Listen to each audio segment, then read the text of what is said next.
Hey, hello my pokey people, and welcome one and all to some Sun and Moon hype-citement building discussion-y shenanigans. Today I have got for you guys 5 Pokemon that I think need to be made real, because at the end of the day, I think they're all very bloody interesting. Some terrifying, some just cool, some weird, and yes, some of them very pretty as well.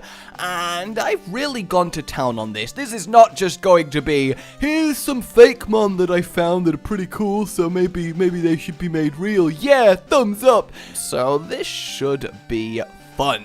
Let's begin then with one of the most nightmarish creatures to have ever spawned on this planet. It is aquatic and it is 10 feet long and it looks like Satan's piano. It's the bobbit worm, everyone! Oh god! We'll cut that out. We will cut that out. This thing is mean as hell. It has a mouth that could slice through your arm in a couple of seconds if you were unfortunate enough to go near it, and it is responsible for wiping out entire aquariums. Some people are unlucky enough to get this monster of a worm burrowed into their aquarium unbeknownst to them, and one by one their fish disappear as they are being mercilessly torn to shreds by this demon spawn. It can burrow its entire 10 feet length in the ground at the bottom of the ocean, and when something is unfortunate enough to swim over it, it leaps out at lightning speeds, grabs them, plunges them down back underneath the dirt, and proceeds to rip them to shreds and eat them. Needless to say, these things are mean as hell, but they do look cool. They really do. They are a very interesting creature to look at. They have a kind of subtle horror about them. What I'm thinking for a bobbit worm-based Pokemon, then, I actually don't think it would evolve. I think it would be a single form Pokemon that you find, and it looks very dark. It's gotta be a dark type, something like this, but do we want to give it dark water? I'm not entirely sure that you do, because it's technically a worm and it burrows in the ground, and while it does feed on fish, I think a dark rock would be good, and we've had very few dark rocks, so it would be nice to add to that roster. And it does strike with ridiculous speed, but apart from that, it's actually quite slow. So I'm thinking it has really high attack, special defense, and defense, and then everything else is quite low. Very low health, because when it's out of its burrow, it's a worm. It's very squishy. You can easily kill the thing, but when it's in its burrow, you just cannot get it out. People have had to tear up their entire aquariums trying to get these things. So a very evil-looking, spiky, menacing, defensive with one hell of a punch. Like, we're talking 150 attack all up in here. It messes you up. And I think a Dark Rock Pokemon like that would be really cool to see added. Next up then, I had to have a bird. A good flying Pokemon. There is one that I think... well, I think it would fly pretty well with the Pokemon community, because it's a bird and it flies! Flap, flap! Because why did I just, act how a bird fly? I don't know! We have the Blue Bird of Paradise. With a name like that, you know it's good, and a few of you may have indeed heard of this thing, and it's brilliant. So what this does is it looks like a nice black and blue shiny bird. It's fine.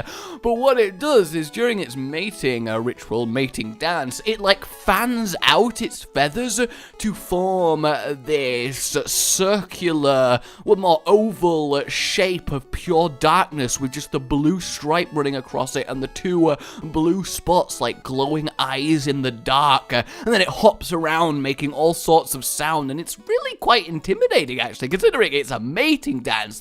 It looks very cool and unusual, so I think a bird Pokemon based on that behavior would actually be really, really badass. So this one then, I think actually is going to be flying and electric type. Now, it might be more flying and dark based on the kind of creepiness of how it looks, but bear with me. Okay, so how I see this thing going, in its normal form, it is a dark flying, and it looks fairly neat. However, in the rain, it becomes the flying electric, and the way that it does that is in the rain it transforms into its, let's say, oval feathered form, and then what it does is it draws lightning strikes to it using some Pokemon shenanigans. If we can have a Pokemon that is 18,000 degrees hot, we can go with this, and what it does is it catches the lightning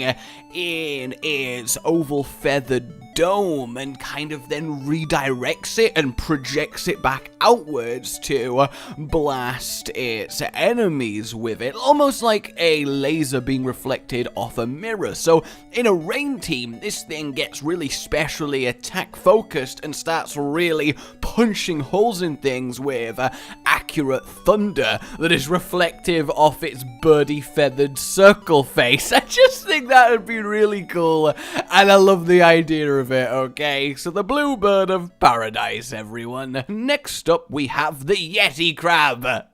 This thing is brilliant. It's a furry white crab. I don't know what it is. I like crabs, and this thing, it almost looks cuddly, which is weird for a crab because normally they really don't. So, this thing is neat. What it does is it grows its own food in its arm hair. It lets bacteria generate there, and then it just noms them, and it's pretty chill about that. And I think that's wonderful. A giant, long-clawed, furry white crab. That needs to be a Pokemon. We can never have enough crab Pokemon, come on now.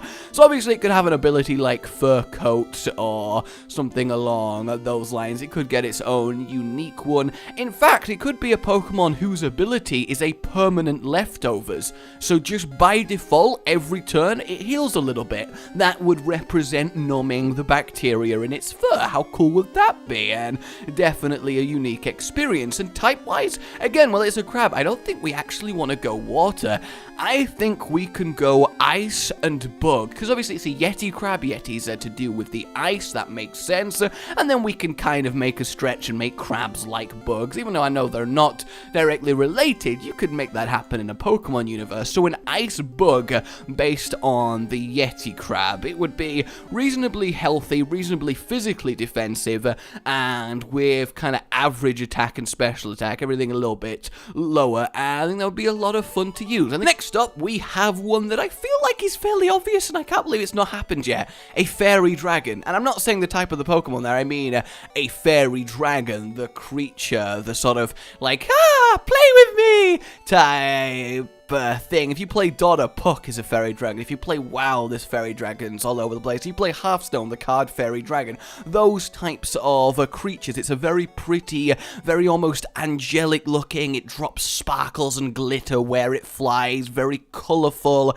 A very majestic creature, but it is technically a dragon. And then obviously the fairy dragon is going to be a fairy dragon. That makes sense, and you'd have a really gorgeous to look at Pokemon, very brightly colored, very sleek. It would just glide through the air almost, and have a kind of sound, but less like I'm just going because I just can't be a Pokemon. I've never had to do an impression of a fairy dragon before, okay? It's difficult. You don't know, you weren't there. And it would just look really, I guess, pretty, wouldn't it? But also at the same time, it has that air of intimidation, that like it's in command, that aura of power around it. And in terms of stats, I don't really know with this one. I'll throw it to you guys for the floor. What would a Pokemon like this be? What would you like your fairy dragon to be good at? So yeah, let's move on to my final one. And this we're going to have a triple form Pokemon. And this came about because I really want a fighting ghost, and I was trawling through ghost stories and myths and legends, and nothing really stood out to me, and eventually I found a Japanese legend of the spirits of samurai coming back. I was like, that's kind of interesting. Ghosts often take the form of possessing objects, so maybe a samurai spirit that's possessing its equipment, like a cloak and the sword, and you've got a fighting ghost that way. But I was like, let's take it further, actually. So it's got a base form, which is just a very vague-looking ghost, and it can then evolve into three things. A fighting ghost based on a haunted suit of armor, so it looks very bulky, very plated, it's very high defensively, but you know, it's not that great offensively, an alright-ish attack, but mainly it's very much a wall. And then, instead, it can also evolve into basically a mummy, you know, the ancient Egyptian walking, bandaged mummy. It can be a lot more agile in this, but still fairly okay. I'd say this is the jack of all trade ones. It's maybe more specially attack inclined, like firing clouds of scarabs, you know, the traditional mummy way, firing the bandages at you to wrap you up, and it looks quite nimble and light on its feet, and then you've got a ghost fighting that way. And then finally, the samurai idea instead can evolve into the samurai, which would be really faster and really powerful physically, but otherwise kind of frail. And how it would get into these forms then? Well, I guess it would be evolve knowing a certain move. You do a move that is very much knight-ish, such as Sacred Sword, let's say, and then a move that would really go towards the mummy. Let's say a bug move, just to represent that scarab curse associated with them. And then finally with samurai, I guess sword stance would kind of make sense, you know, sword and the honor with the blade was very a big samurai thing. So like when it gets to level 20 or 30, while knowing just one of those three moves, it evolves into your chosen ghost fighting form. All technically the same Pokemon, but it changes its stat distribution. Maybe it'd be a bit too out there, I don't know, but I also think it would be very cool indeed. So there you go, guys. 5 creatures, things, etc. that I think would be very interesting Pokemon and welcome additions. Let me know what you think. Let me know if you like them, if you'd want them, and then, yeah, let's have a discussion in the comments. What are your ideas for some cool creatures you think need to be realized as Pokemon? But either way, we're getting some actual tangible information in a couple days, so you can be sure I'll do a video on that. But for now, like you've enjoyed this, subscribe for more, and I'll see you next time. Goodbye.